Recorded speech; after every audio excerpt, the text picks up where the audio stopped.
안녕하세요. 반갑습니다. 방금 전에 우리 보건행정을 하면서 인사를 했는데 제가 또 했어요. 왜냐하면 공중보건만 오시는 분들이 있으니까. 그래서 의료기술직 준비하시는 분들은 공중보건, 또 보건직에서 경력경쟁 같은 경우는 보건행정이 없기 때문에 공중보건에서만 만나요. 근데 제가 했던 얘기를 또 막 다 하긴 좀 그럴 것 같고, 여러분 지금 촬영되고 있는 강의 여러분들 오프라인으로도 듣고 있고 온라인으로도 무료로 공개가 된대요. 그러니까 편하게 그 동영상으로 보실 수가 있으시고, 배포된 자료는 학원 게시판에 다 올려져 있어요. 그래서 자료 꼭 다운받아서 같이 보시면 되겠고, 그 다음 제가 보건행정 강의 시작할 때 조금 주저리 떠들었어요. 여러분들 강의 이제 공부 준비하면서 시작하면서 또는 공부하는 중에 조금 제 나름의 좀 이제 학생들한테 도움이 될 수 있을 만한 얘기를 드렸으니까, 공중보건만 들으시는 분들은 그 영상 귀찮더라도 조금 한 번씩 보시고 조금이라도 뭔가 받아갈 수 있으면 받아가시길 바랄게요. 그래서 공중보건만 들으시는 분들은 보건행정 앞부분만 한 몇 분 안 돼, 5분 안 될 거예요. 그 정도만 들으시길 바라고, 다음에 지금 하고 있는 수업은 뭐예요? 2017년에 3월에 보건직 시험이 있었어요. 서울에서. 원래는 6월에 항상 있는데 올해만 좀 특이하게 3월에 서울시 보건직 시험이 있었고, 그래서 그 시험 기출문제 풀이하는 거고요. 이 문제 바탕으로 서울시 문제가 중요한 이유가 있어요. 왜냐하면 서울시만 보건직, 공중보건과 보건행정은 서울시에서만 문제를 공개하고 있고 나머지 지역은 다 비공개예요. 그러다 보니까 학생들이 어려워요.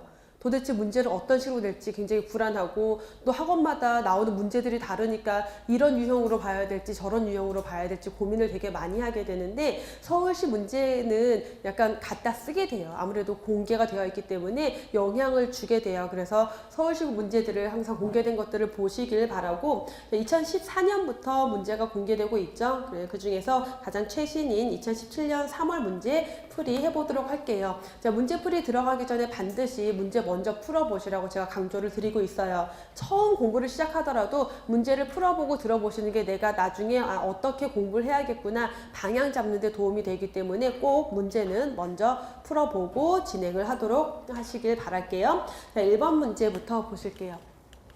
네, 우리나라 공중보건 및 의료 제도를 규정하는 다양한 법 가운데 가장 최근에 제정된 법을 묻고 있는데, 그동안 공중보건에서 이런 식의 문제가 나온 적은 없었어요. 좀 처음이다라고 보셔도 되고, 얘는 우리가 법을 다 모아놓고 언제 이렇게 외우진 않아요. 다만 사회보장과 관련된 법들 또는 보건의료와 관련된 법들 이렇게 나눠서 각각의 법을 공부를 하긴 했지만 이런 식으로 모아놓고 정리를 하진 않았는데 이렇게 문제가 났어요. 근데 내용을 보시면은 보건소법 언제 제정됐을까요?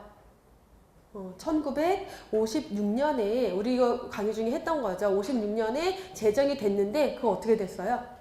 폐지됐어요. 유명무실해지고 언제 1962년에 다시 보건소법이 제정이 되면서 실질적인 보건소가 설립이 됐어요. 어쨌든 제정 1956년 또는 62년 정도 생각할 수가 있겠고, 공공의료에 관한 법률은 보건의료기본법과 공공의료에 관한 법률이 같이 제정이 됐다라고 했어요. 언제? 2000년에 제정이 됐고요. 그 다음에 농특법. 이거는 우리 너무 많이 했었죠. 언제 제정됐어요? 1980년에. 왜? 뭐에 영향을 받아서? 이 법 왜 제정됐어요? 알마타 선언. 그래서 WHO에서 1차 보건의료를 중요시해야 돼 라고 선언했던 게 알마타 선언이었고, 그럼 우리도 1차 보건의료를 위해서 뭘 해야 될까 해서 제정된 게 농어촌 등 보건의료를 위한 특별조치법. 그러면서 만들어진 게 보건진료소. 그러면서 만들어진 직종이 공중보건의사제도도 만들어졌고, 보건의료 전담 공무원도 만들어졌죠. 국민건강증진법도 우리가 강조됐던 법이죠. 언제? 95년에. 이건 뭐 영향받아서? 우리 그 WHO 회의 중에 어떤 회의에 영향을 받아서 만들어진 거예요? 그쵸. 오타와 회의. 오타와 회의 언제 있었어요? 1986년에. 그쵸? 근데 10년이나 뒤에 만들어지긴 했어요. 되게 뒤늦게 따라가고 있죠. 건강 증진과 관련된 법률이죠. 그래서 이렇게 제정이 됐으니까 어떤 게 공공보건의료에 관한 법률이 가장 최근에 제정된 법이다.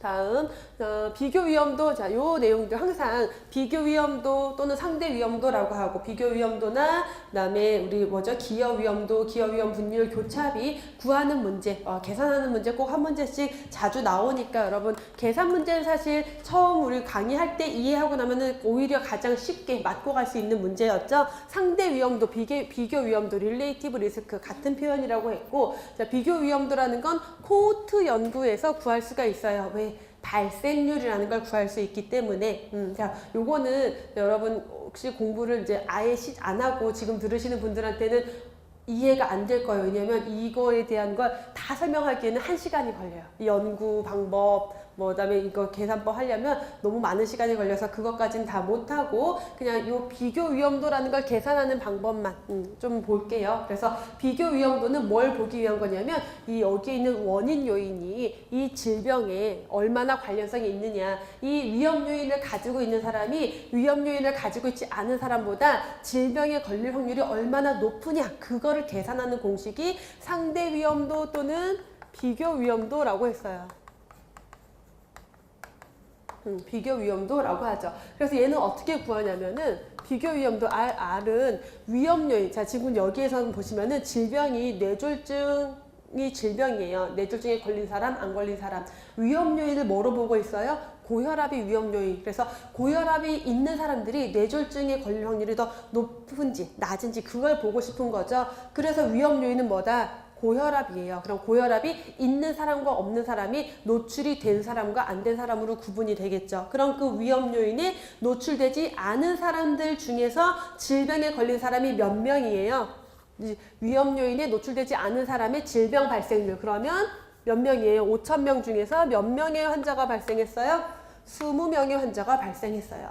위험 요인에 노출된 사람 중에서는요. 노출된 사람이 똑같이 5,000명인데 몇 명의 환자가 발생했어요? 80명의 환자가 발생했대요. 그럼 이거 계산하면은 지워져서 20분의 80이니까 얼마 나와요? 4가 나와요. 그럼 이 비교 위험도의 해석은 어떻게 한다? 비교 위험도가 4라는 거는 고혈압이 있는 사람이 없는 사람보다 뇌졸중에 걸릴 확률이 4배 높다라고 해석을 했죠. 그래서 정답 4. 별로 어렵지 않게 계산하는 문제 나왔고, 지금 교재에 있는 자료 그대로 드렸어요. 154페이지에 있는 자료고, 비교 위험도는 이렇게 비노출군에서의 질병 발생률, 발병률분의 노출군에서의 발병률. 그래서 계산하는 공식 그대로 나와 있죠. 해석하는 거, 비교 위험도 R이 1이다. 자, 이게 1이라는 건 분모와 분자가 같다. 그럼 무슨 말이에요? 위험 요인을 가지고 있는 사람이나 가지고 있지 않은 사람이나 질병에 걸릴 확률이 똑같다. 걔는 위험 요인이 아니다. 관련이 없다라는 거고,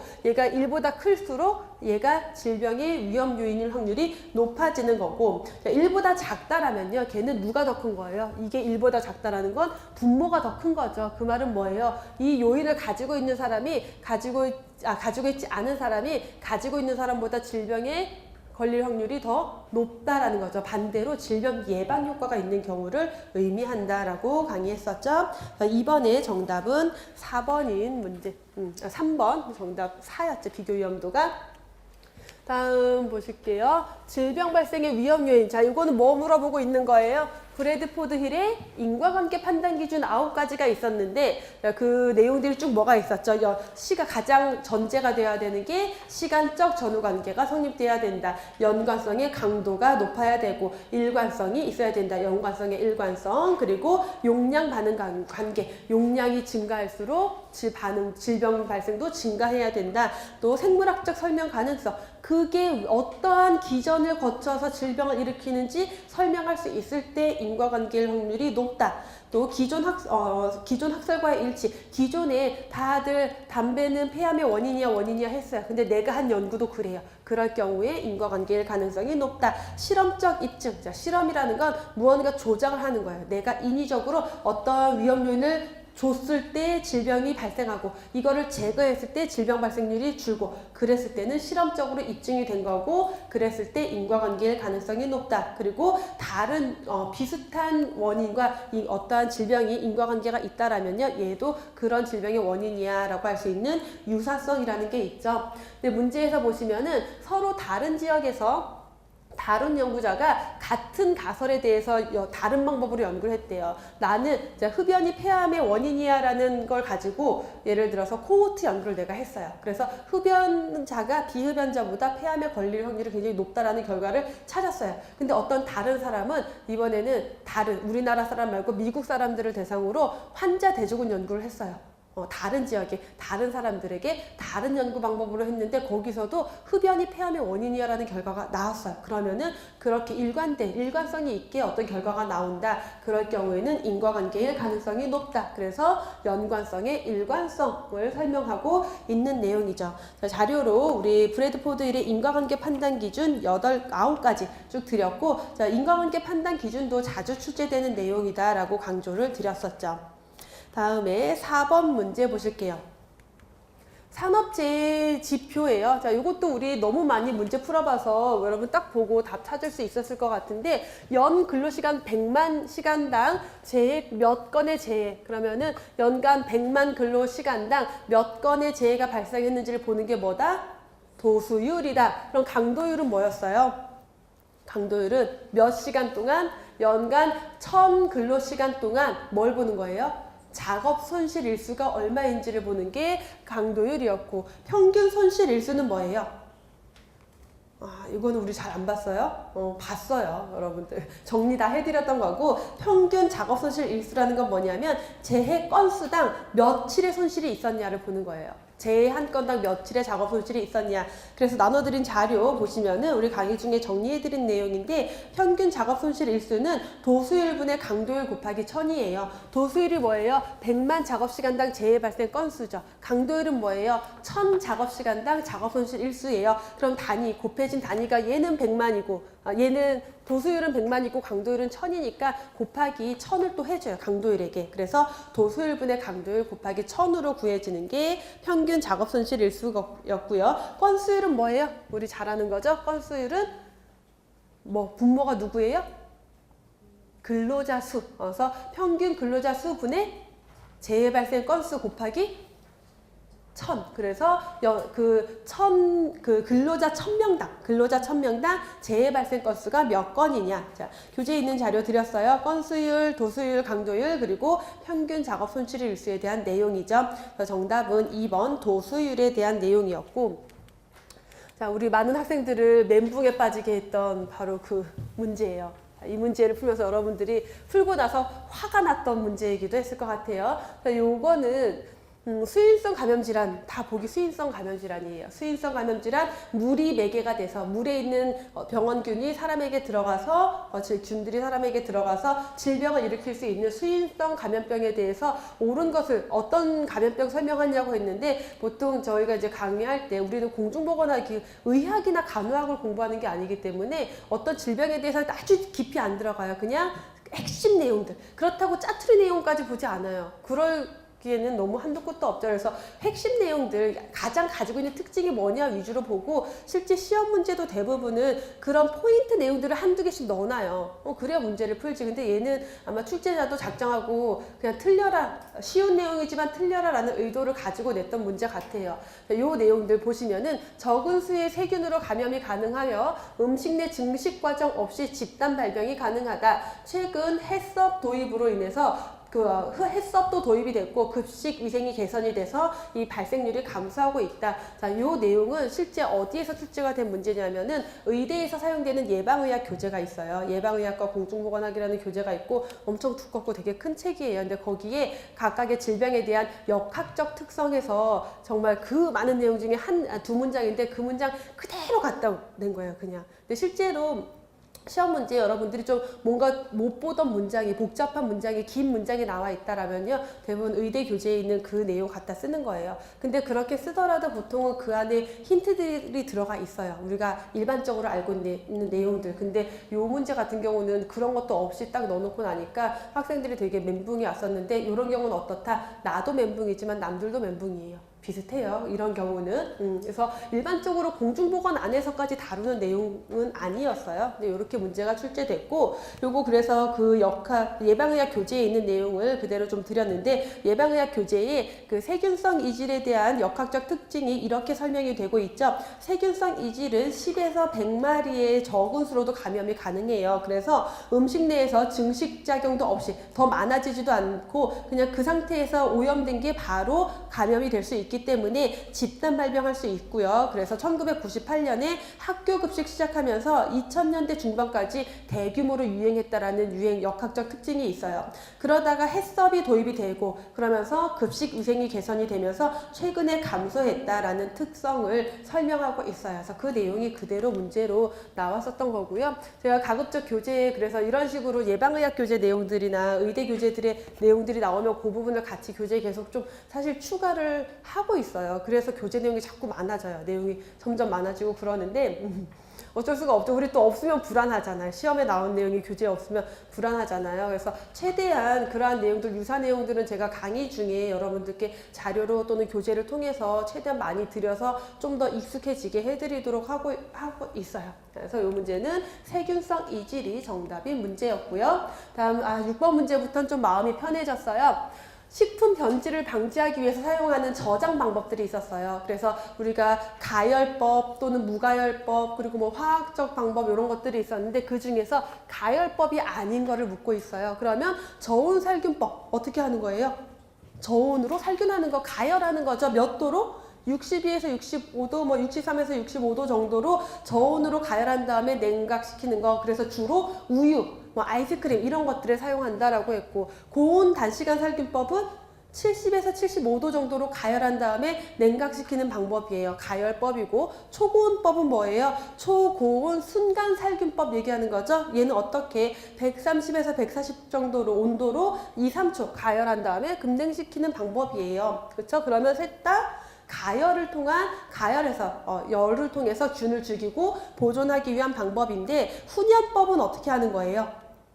훈연법은 우리 그 훈제오리, 베이컨 이런 것들이죠. 얘는 우리가 물리화학적 보존이라고 설명을 하는데, 얘는 열에 의한 게 아니라 연기에서 나오는 거, 연기에 들어있는 성분들 있죠. 그래서 나눠드린 자료 보시면은 이번에 물리화학적 보존에서 훈연법 보시면요, 연기에 함유된 크실렌, 그리고 페톨메틸레이트, 포름알데히드, 식초산, 아세톤 등등 얘네들을 통해서 그 음식에 있는 음식에 있는 균들을 살균하고 건조 해서 저장성을 높여주고, 그리고 맛도 좋게 해주고, 풍미, 냄새, 왜 그렇게 불냄새 있으면 되게 음식 맛있게 느껴지잖아요. 그런 거 하는 게 훈연법이죠. 그래서 가열법에 해당되지 않는 것, 훈연법을 골라주시면 되고요. 훈연법은 물리화학적 보존 방법이고, 그다음에 화학적 보존법으로 들어가는 게 염장법. 소금에 절이는 거, 그 다음에 당장법, 설탕에 절이는 거, 그리고 산 저장법, 산, 식초 이런 거에 절이는 거죠.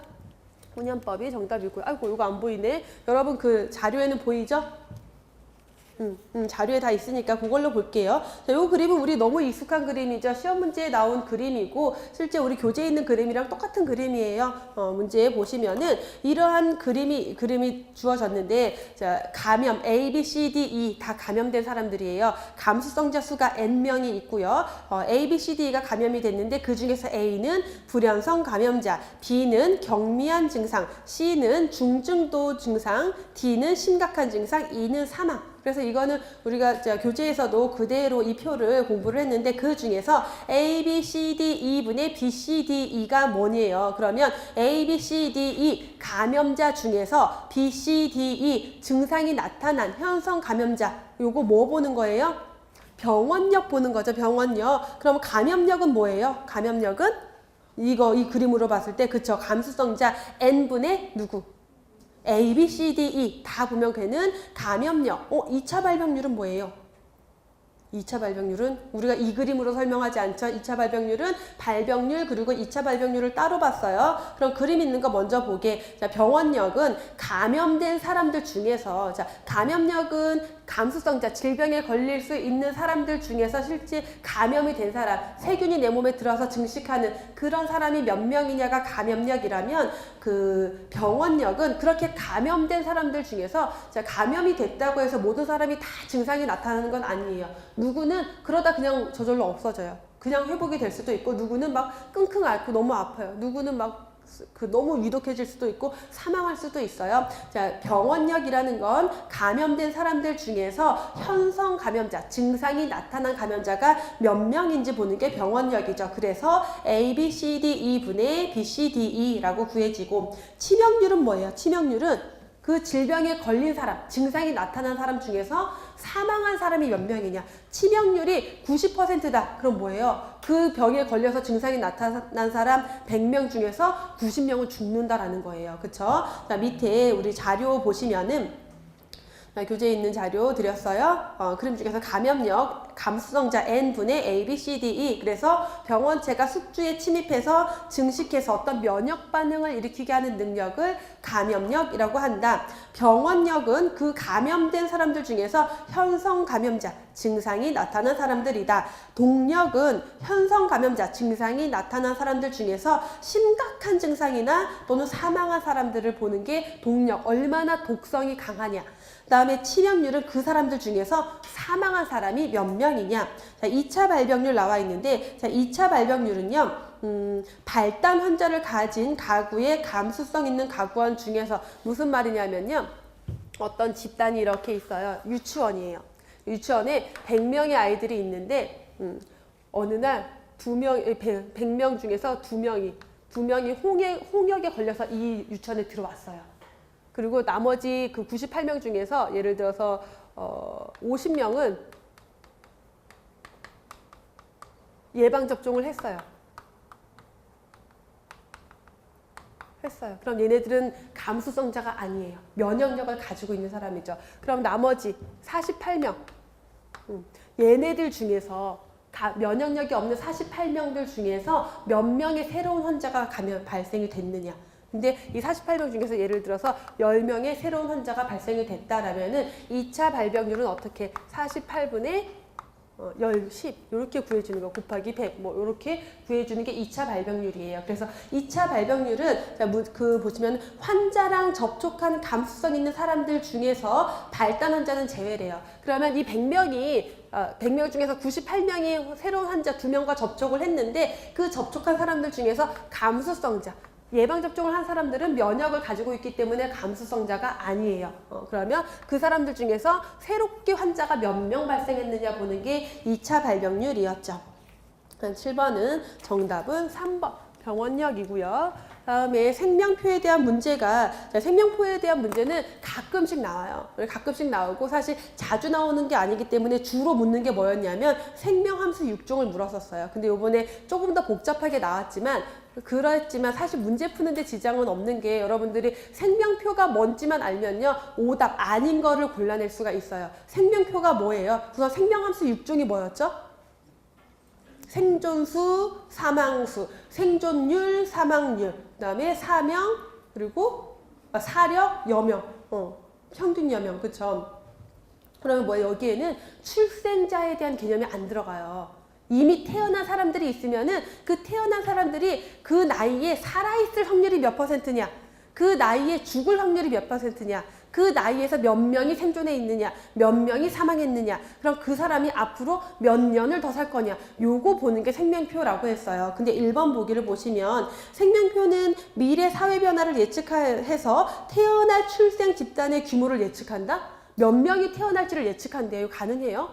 절대 불가능하죠. 그렇죠? 몇 명이 태어날지는 알 수 없어요. 몇 명이 생존해 있을지 그 나이대에. 그리고 몇 명이 죽을지 이런 것들을 예측하는 거지 몇 명이 태어난지는 예측할 수가 없어요. 그래서 이제 문제가 이런 식으로 나오는 것들은 우리가 기존의 공중보건에서 다루는 수준이 있어요. 그러면 그 수준에서 문제를 내다가 난이도를 높일 때가 있어요. 지금 난이도를 높인 거죠. 근데 난이도를 높여도 개념을 알고 있으면 문제를 풀 수가 있어요. 지장이 없어요. 그렇죠? 그러면 1번은 내가 나머지 내용 모르겠어. 나 2번 내용도 모르겠고 3번 내용도 모르겠고 4번 내용도 모르겠어. 근데 1번은 확실히 아니에요. 그러면 내가 아는 확실한 걸 답을 골라야 돼요. 근데 이제 우리가 문제를 풀 때 어떤 함정이 생기냐면 내가 알고 있는 확실한 건데 알고 있는 건 답으로 잘 안 고르려고 그래. 내가 모르는 새로운 걸 자꾸 답으로 고르고 싶어져요. 사람 마음이.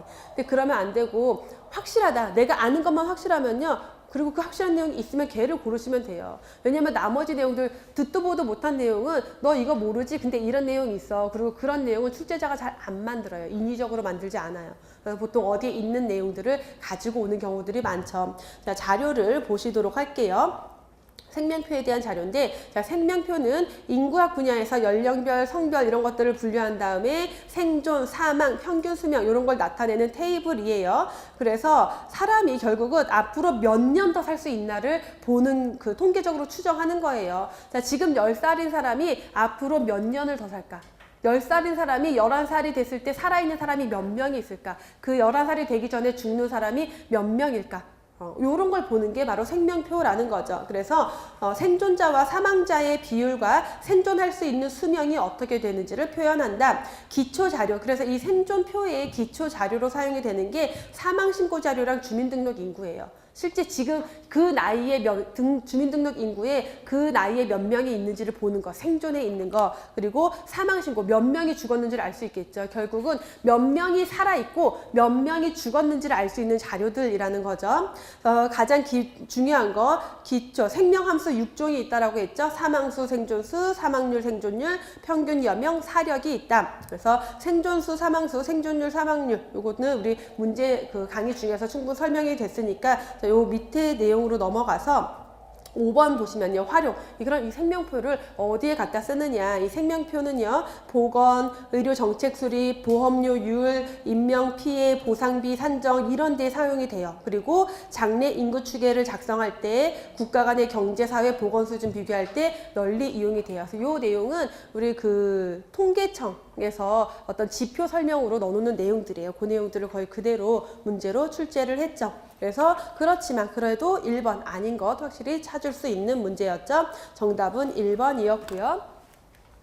다음에 9번. 이 문제도 우리 교재에서 제가 강의하면서 요거 있는 보기 있는 문제에 이 보기 여기 있는 지문 그대로 나와요. 그래서 요거는 그대로 그냥 보세요. 그리고 중요한 거 1차, 2차, 3차 예방할 때는 다른 거 너무 깊이 생각하지 말고 포인트 되는 단어 먼저 보라라고 강조를 해드렸어요. 그래서 너무 간단하죠. 보시면은 만성질환은 발생률 감소, 유병률 감소, 장애 감소 등 모든 단계에 걸치는 포괄적 예방이 중요하다. 다시 말하면 이런 것들을 위해서 1차, 2차, 3차 예방이 중요한데 그 중에서 2차 예방에 해당하는 걸 묻고 있어요. 그러면은 다 떠나서 2차 예방하면 뭐 들어가야 돼요? 조기검진, 조기진단, 조기치료.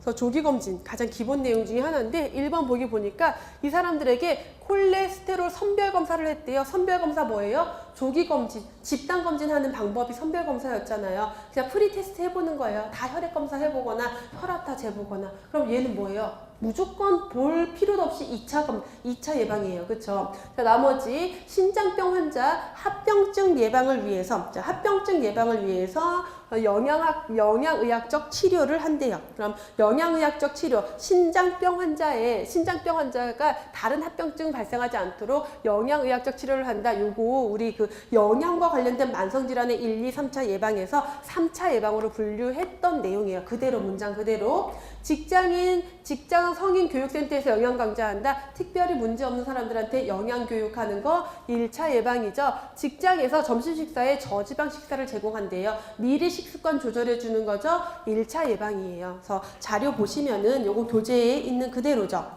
1차 예방에 성인 교육센터 영양 강좌 저지방식 제공이 있고요. 2차 예방에 심혈관 질환 가족력 있는 사람들 선별 검사하는 거, 3차 예방에 신장병 환자 영양의학적 치료하는 거 3차로 분류하고 있어요. 자, 요거를 제가 그래서 이거는 여러분 그대로 보세요라고 했던 게 실제 전에도 요 내용에서 그대로 문제가 출제가 됐었기 때문에 그렇게 강조를 드렸고 이번에도 그대로 나왔어요. 왜 그러냐면 좀 혼란스러워하는 경우들이 있어요. 특히 2차, 3차의 구분이 어떻다? 모호해요. 사실 2차와 3차를 명확하게 무자르듯이 딱 자르기엔 되게 애매해요. 어디까지가 합병증 예방을 위한 거고 어디까지가 악화 방지를 위한 건데요. 그거를 명확하게 구분 지을 수는 없어요. 그렇기 때문에 우선 이 1, 2, 3차 예방에 대한 내용이 나왔을 때는 뭘 봐라? 포인트 되는 걸 봐라. 그럼 1차 예방이면은 무조건 환경위생이나 아니면 질병이 걸리지 않은 사람들, 그 사람들에게 건강증진하는 거, 예방접종하는 거. 2차 예방에서는 조기검진, 조기치료,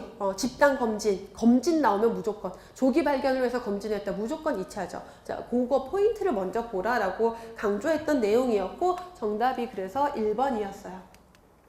다음에 요 문제도 뭐 교재에도 있고 우리 또 모의고사 문제에서도 거의 똑같은 문제가 이제 나갔었는데, 오존층 파괴로 가장 많이 증가하는 것, 오존층이 파괴됨으로 인해서 뭐가 태양광선이 많이 들어온다라고 했죠. 오존층이 어디 있는 거예요?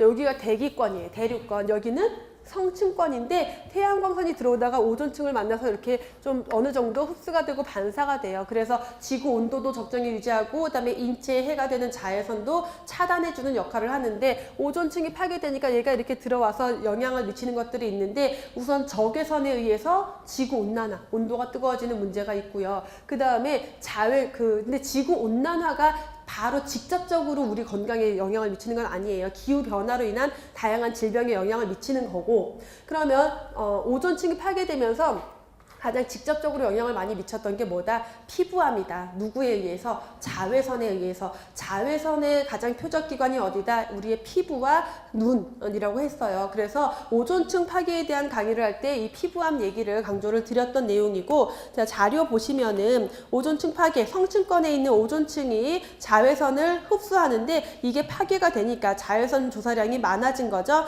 자, 그래서 그 영향으로 니은에 보시면 가장 심각한 건강상의 영향은 자외선 노출에 의한 피부암이다 라고 강조했던 내용이 문제로 나왔죠. 정답은 4번 피부암이고, 그다음 5번 문제도 뭐 우리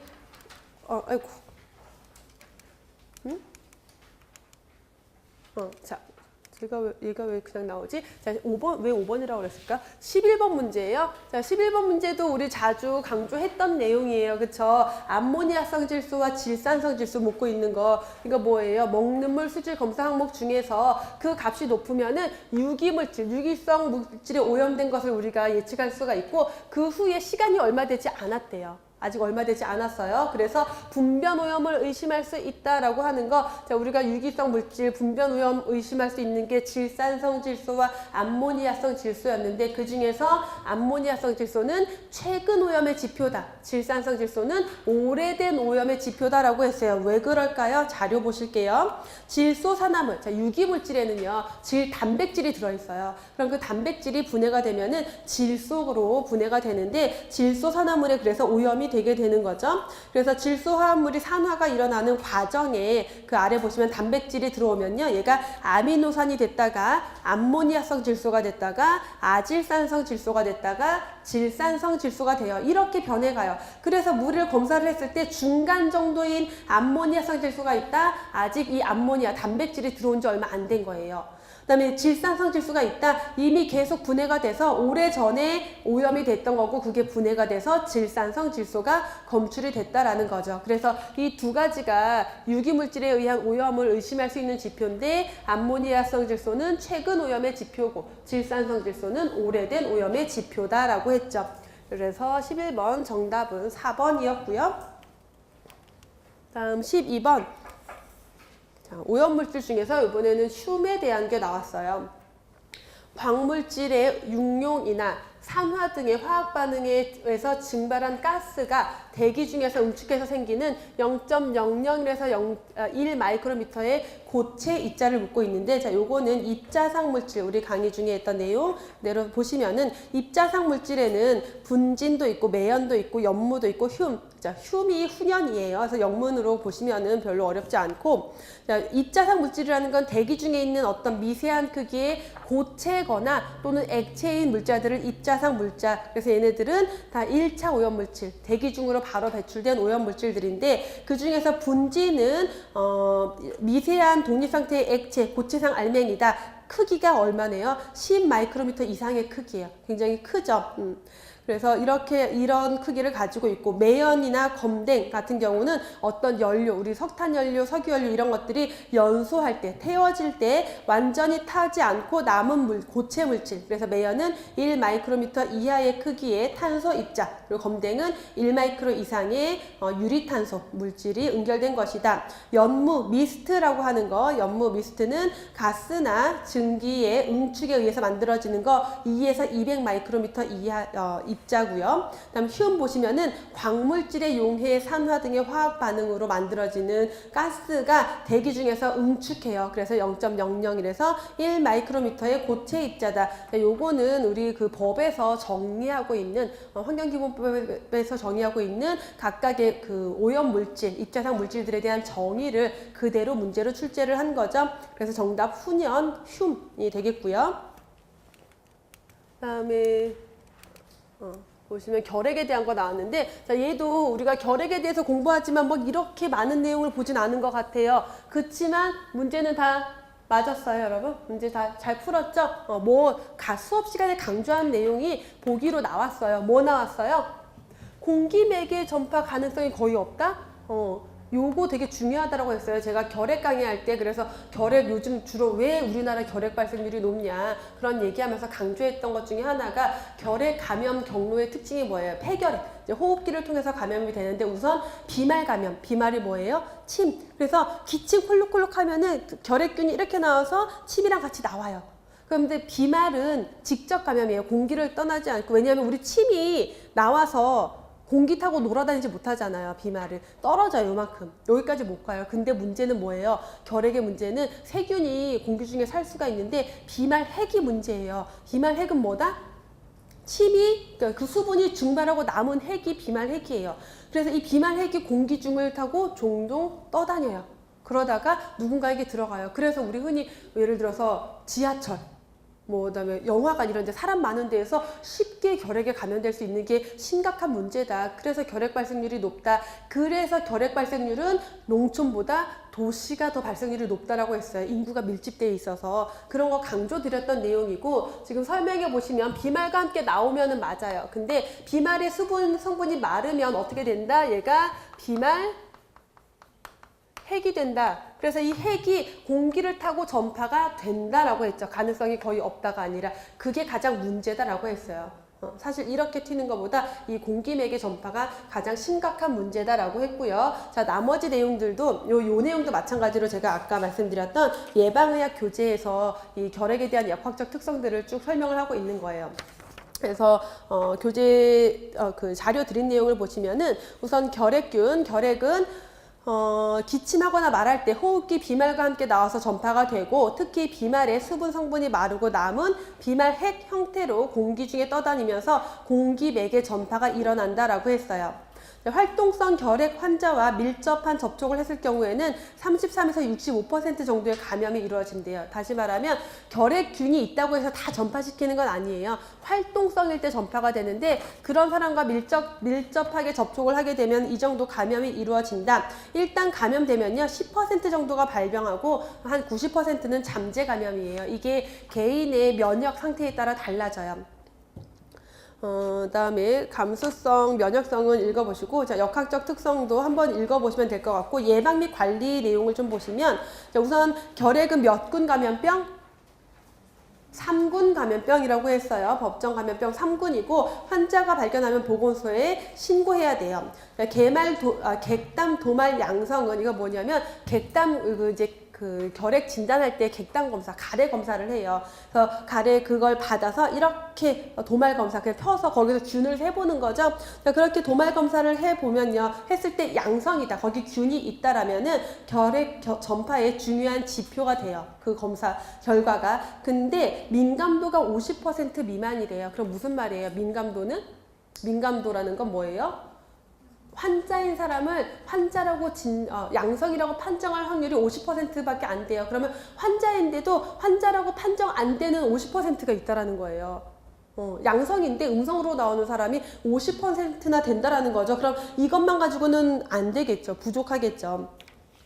그래서 그렇게 50% 미만으로 낮은 단점이 있고요. 약물 치료는 감수성 있는 약제, 여기서의 감수성은 질병에 걸릴 감수성이 아니라 그 약이 내 몸에 들어서 효과가 있어야 돼요. 근데 결핵균마다 효과가 달라질 수 있어요. 그래서 그 균이 감수성이 있는 그 약물을 병합해서 6개월 이상 치료를 해야 되고요. 약물 치료를 딱 시작하게 되면은 감염력이 떨어져요. 그래서 결핵, 우리 강의할 때도 했던 내용들인데, 결핵에 대해서 빠른 치료가 제일 먼저 할 수 있는 건 뭐냐면 전파력 감소예요.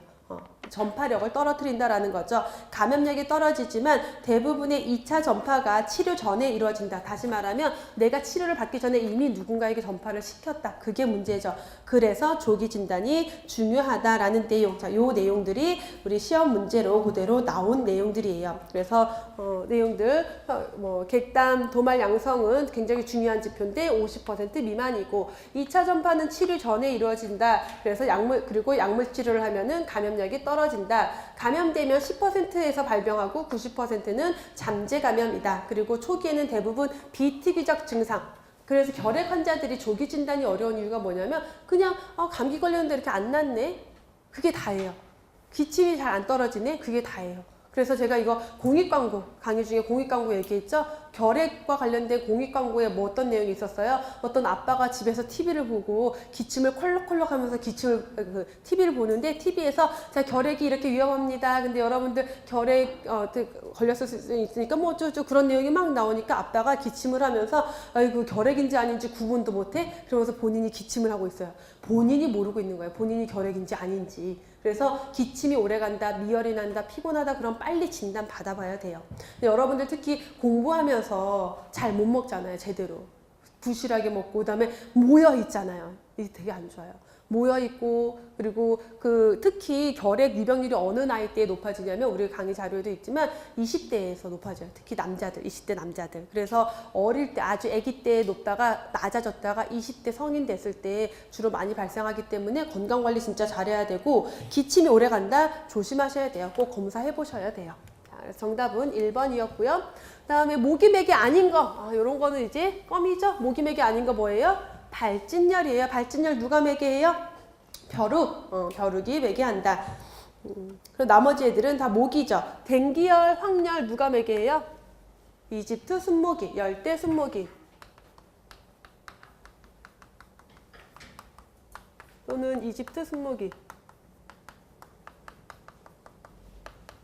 같은 이름이에요. 요게 전파하는 질병 또 뭐 있죠? 뭐 있었을까? 지카 바이러스 감염증 얘가 매개하죠. 웨스트 나일열은 우리가 뭐 이렇게 자세히 보지 않았던 내용이긴 한데, 웨스트 나일열도 모기 매개 감염병이에요. 그래서 아보 바이러스에 속하는 뭐 웨스트 나일열 바이러스, 그런 바이러스가 원인균이고 모기가 전파하는데, 요거 전파하는 모기가 빨간즙 모기, 금빛 순모기. 이름도 참 이뻐요, 그렇죠?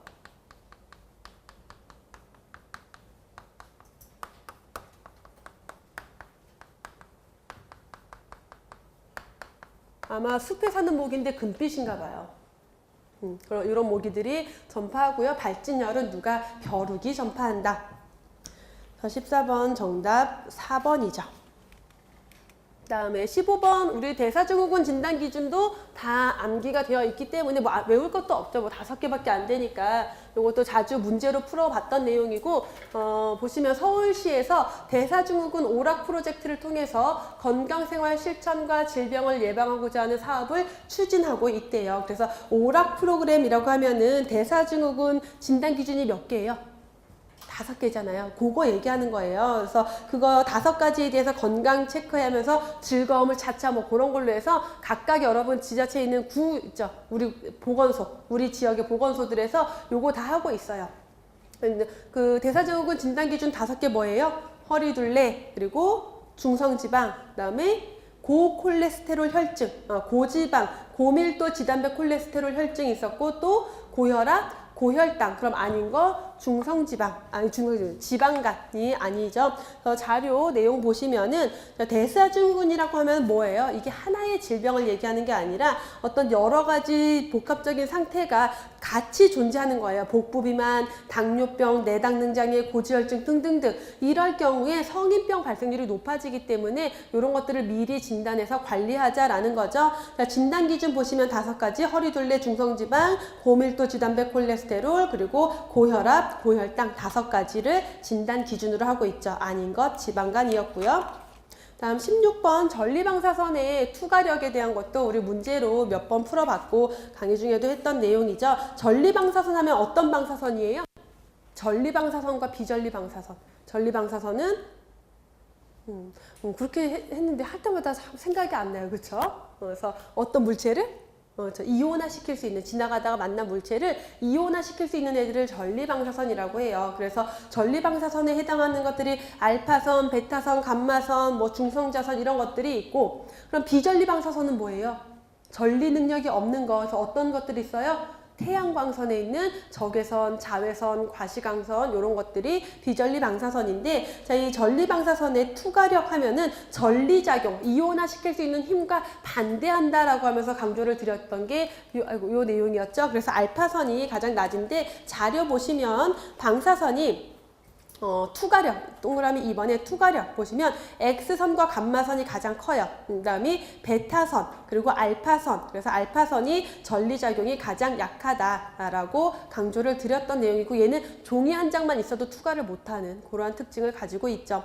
16번의 정답은 1번이고, 다음 17번. 자, 17번은 우리가 주로 보는 내용은 뭐예요? 보건소, 보건지소, 보건진료소, 뭐 더 봐도 보건의료원, 그다음에 건강생활지원센터. 요거는 우리가 법에서 정리할 때 요 내용을 정리를 했었어요. 법으로 정리를 했었는데, 문제에서 보시면은 도시 취약지역 주민의 보건의료 서비스 필요를 충족시켜주기 위한 건데, 지역보건법에 따라라니까 우선 보건진료소는 아니겠네요. 그쵸? 따라 하는 거고요. 지방자치단체의 조례로 읍면 동마다 한 개씩 설치한대요. 그럼 보건지소는 어때요? 읍면 단위로 한 개씩이에요. 읍면 동까지 안 들어가죠. 그 다음에 보건의료원은 뭐예요? 보건의료원은 보건소인데, 보건소 중에서 30개 이상의 병상을 가지고 있는 그 기관을 보건의료원이라고 했어요. 그럼 뭔가 둘 다 아니죠. 자, 내용을 보시면은, 그래서 읍면동에 설치가 되는데 진료 수행도 불가능하대요. 얘네 다 진료하잖아. 다 아니에요. 결국은 진료 수행이 불가능하고, 대신 질병 예방 건강 증진을 위해서 건강 증진 사업으로 추진 기획 단계에서부터 건강 문제 해결을 하는데, 주체로 누구? 주민 참여가 주체예요. 그래서 건강생활지원센터에 대한 설명이고, 자, 요거 우리 교재에서 933페이지 법규에서 정리를 했던 내용이죠. 내용 보시면 14조 지역보건법 14조에서 건강생활지원센터의 설치라고 해서 보건소의 업무 중 지역 주민의 만성질환 예방, 건강한 생활습관 형성 이런 것들을 지원하기 위해서 건강생활지원센터를 설치할 수 있는데, 지방자치단체의 조례로 설치할 수 있다. 법 시행령 따라 들어가 보면요, 건강생활지원센터는 읍면 동마다 한 개씩 설치할 수 있다라고 명시를 하고 있죠. 그래서 정답은 건강생활지원센터, 정답 4번이죠. 다음에 우리 한 1초 걸리는 문제, 시간 확보해 줄 수 있는 문제죠. 모유 수유를 통해서 얻을 수 있는 면역이라고 하면은, 자, 요거는 우리 후천적인 면역을 설명하고 있는 건데, 그 중에서 자연 능동 면역은 뭐예요? 자연적으로 생긴 건데, 내가 그 항체를, 내가 면역 능력을 만들어냈어요. 어떻게? 질병에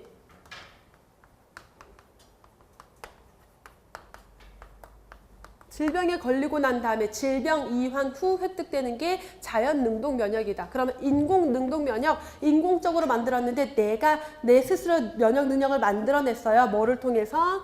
예방접종을 통해서. 자연 수동 면역은 자연적으로 있는, 인공적으로 만든 게 아닌데, 수동 면역, 엄마란다. 어쨌든 밖에서 나에게 면역 능력을, 항체라는 걸 넣어줬어요. 그건 뭐예요? 모유 수유를 통해서 신생아가 엄마의 모유 수유를 통해서 항체를 얻어갔어요. 엄마가 가지고 있는 항체를. 또는 태반을 통해서 태아에게 전달이 됐어요. 자, 그게 자연 수동 면역이고, 그럼 인공 수동 면역은 인위적으로 어떤 혈청, 혈액제제 이런 것들을 만들어요. 그래서 항혈청이라던가 또는 면역 글로불린, 이런 것들 만들어서 넣어주는 게 인공 수동 면역이죠. 그래서 정답은 3번이고요. 다음 19번 문제 보실게요. 지역사회 보건 사업을 하는데 기획 단계에서 문제의 크기, 문제의 심각도, 사업의 해결 가능성, 주민의 관심도. 자, 이거 딱 보면 뭐예요? 우리 수업 때 많이 강조했던 것 중에 하나였죠? 요 네 가지. 하나, 둘, 셋, 네 가지를 가지고 보는 거 이거 뭐였죠? 브라이언트의 우선순위 결정 기법.